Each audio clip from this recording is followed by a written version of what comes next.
दोस्तों, बाबा साहब की जब महापरिनिर्वाण हुआ तो उनके अनुयायियों की संख्या 6 लाख थी। और यदि हम कार्ल मार्क्स की बात करें तो उनके साथ केवल 14 अनुयायी थे। बाबा साहब के जो 6 लाख लोग थे वो उनके भक्त थे, और उन्होंने उनके महापरिनिर्वाण के बाद केवल घर पे आके मोमबत्तियाँ जलाई, अगरबत्तियाँ जलाई और उनके विचारों को नहीं फैलाया। और यदि हम कार्ल मार्क्स की बात करें तो कार्ल मार्क्स के साथ में अंतिम समय में केवल 14 ही अनुयायी थे, और उन 14 ही लोगों ने कार्ल मार्क्स के विचारों को पूरी दुनिया में फैला दिया। अब आप सोचिए, यदि बाबा साहब के 6 लाख अनुयायी उस समय उनके विचारों को पूरे देश में, पूरी दुनिया में फैलाते, तो आज अपना देश बाबा साहब के सपनों का देश होता।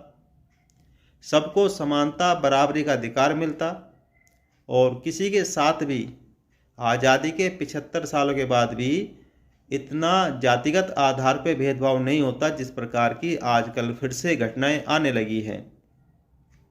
राजनीतिक पार्टियों के लिए, नेताओं के लिए बाबा साहब के विचारों को मानना, या 14 अप्रैल और 6 दिसंबर को उनको याद करना, या गणतंत्र दिवस पे उनके प्रतिमा के सामने फूल या माला अर्पण करना, ये उनकी मजबूरी है। ना तो पिछली सरकार उनके विचारों को मानती थी, और ना ही अब वर्तमान सरकारें उनके विचारों को, उनके आदर्श को मानना चाहती है। और यही एक कड़वी सच्चाई है।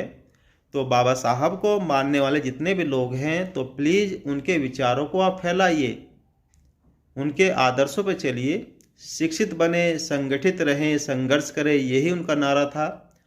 और हमें इसी ही नारे को आधार मान के काम करना है। समाज के सबसे पिछड़े तबके को भी हमें आगे लाना है, मुख्य धारा में हमें लाना है, लेकिन हमें उनके विचारों को भी मानना पड़ेगा, उनकी बातों पे गौर करना पड़ेगा। तभी हम अपने समाज के लोगों के बारे में सोच सकते हैं, उनके विचारों को अपनाएं, उनके विचारों को फैलाएं और उनके आदर्शों पे चलें।